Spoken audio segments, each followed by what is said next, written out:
Si vous voulez être une exception, agissez comme tel. Les gens espèrent que toutes sortes de choses spéciales se produisent, mais ils se contentent d'agir comme tout le monde. C'est juste une époque incroyable, et je pense que la façon dont les gens regardent le monde en ce moment, parce que c'est une époque si incroyable, est en fait le révélateur le plus direct de qui ils sont. Si vous pensez que le monde est pourri quand c'est difficile, vous avez un ADN perdant et pessimiste. Et si vous pensez que c'est génial et phénoménal, vous avez un ADN optimiste et gagnant.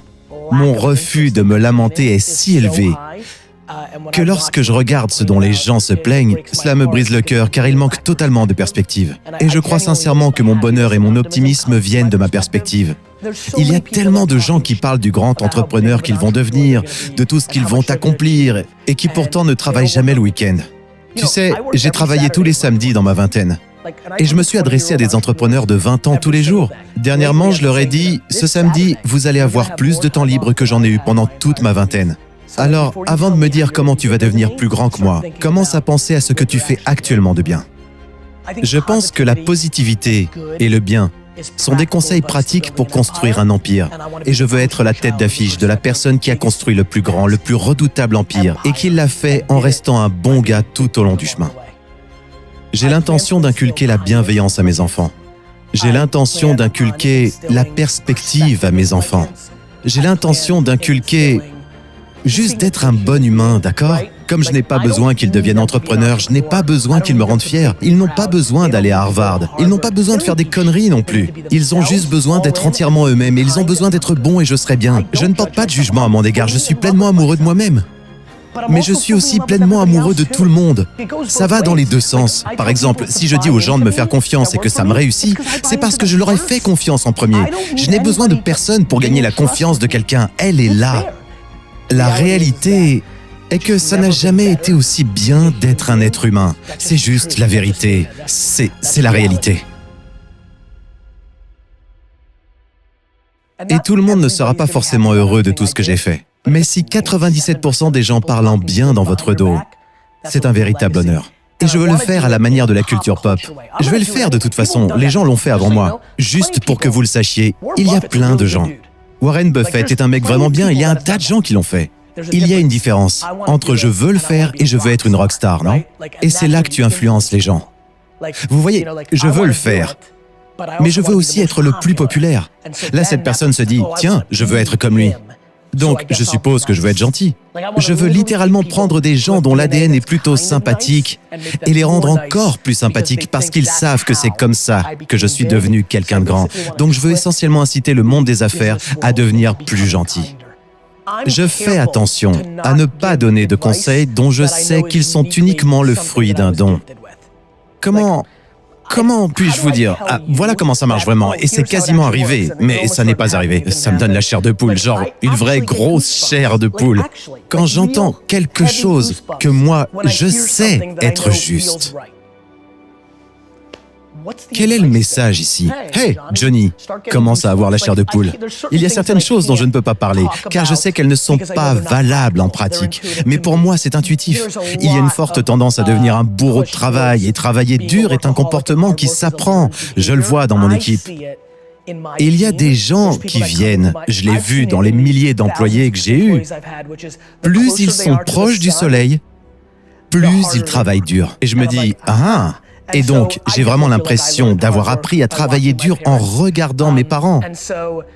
Et c'est pourquoi je parle avec autant de dépassement. Je vois des gens prodiguer des conseils entièrement dictés par le talent naturel et par leur ADN. Et je me dis que je peux lancer un ballon de football tous les jours pendant 9 heures, mais je ne suis pas physiquement fait pour être compétitif au plus haut niveau.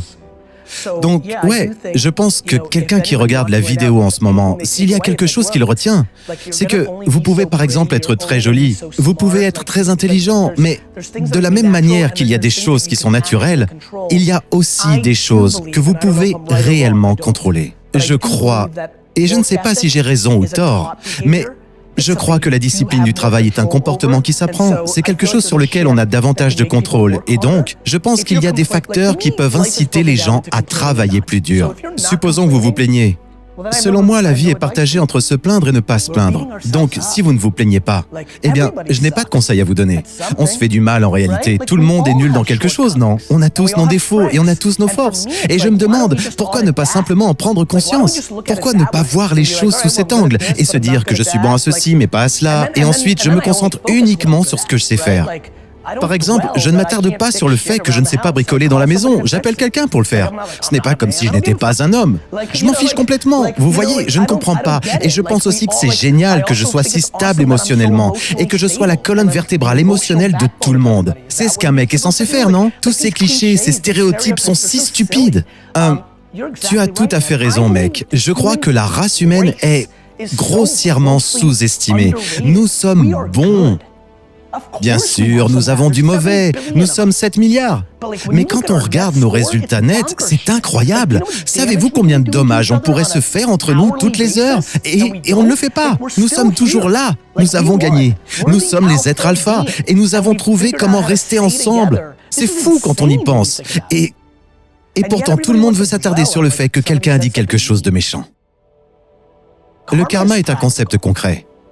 Ça me fascine que les gens pensent que le karma est un phénomène bizarre. Faire du bien aux autres est une bonne stratégie. J'ai essayé de me demander, mais pourquoi ce truc existe-t-il?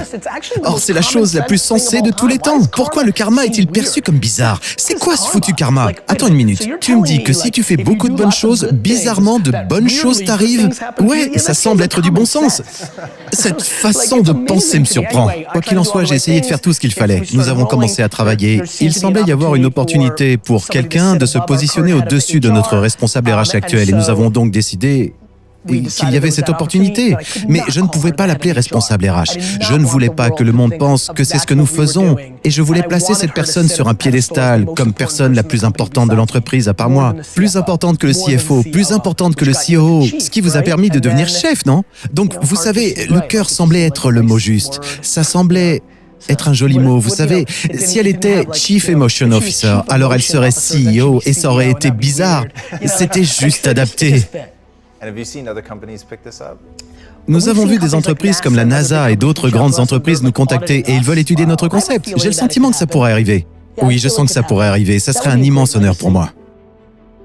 Je voudrais faire la chose suivante. Je suis fasciné par la même chose qui attire des millions de personnes, vraiment des millions de personnes, vers des gens qui vendent des conneries. Ces mêmes personnes sont attirées par moi. Et c'est ce que je veux faire, c'est étouffer toutes ces autres personnes et devenir l'alpha de ce monde entier de gens qui espèrent et sont prêts à tout pour me regarder. Et ce que je veux faire, c'est inspirer 2 filles de 14 ans dans la ville de Kansas dès maintenant à construire une entreprise d'1 milliard de dollars en ayant une foule d'employés qui se prennent dans les bras dans les couloirs. Je pense que Steve Jobs est certes devenu une icône, mais le plus triste dans son histoire, c'est qu'il ne traitait pas convenablement ses employés. Il est devenu une icône et son histoire est devenue un récit. Il a obtenu le meilleur de ses employés tout en étant un crétin. Et c'est devenu romanesque. Et beaucoup de gens dans la Silicon Valley aujourd'hui dirigent des entreprises en étant méprisants parce qu'ils pensent que c'est la bonne façon de faire, parce qu'ils ont mis Steve Jobs sur un piédestal. Je veux mon heure de gloire. Je veux devenir aussi grand. Et ce que je veux, c'est que les enfants qui ne sont pas encore nés à ce jour sachent qu'ils peuvent construire une entreprise de 5 milliards de dollars et être un homme ou une femme formidable. Je veux construire le plus grand bâtiment de la ville. En construisant simplement le plus grand bâtiment de la ville, alors que je constate que la plupart des gens essaient de démolir le bâtiment des autres. Je pense donc que la positivité et la bienveillance sont des conseils utiles pour bâtir un empire. Et je veux être la tête d'affiche, la personne qui a bâti le plus grand empire, le plus redoutable, et qui l'a fait en étant un homme bon tout au long du parcours.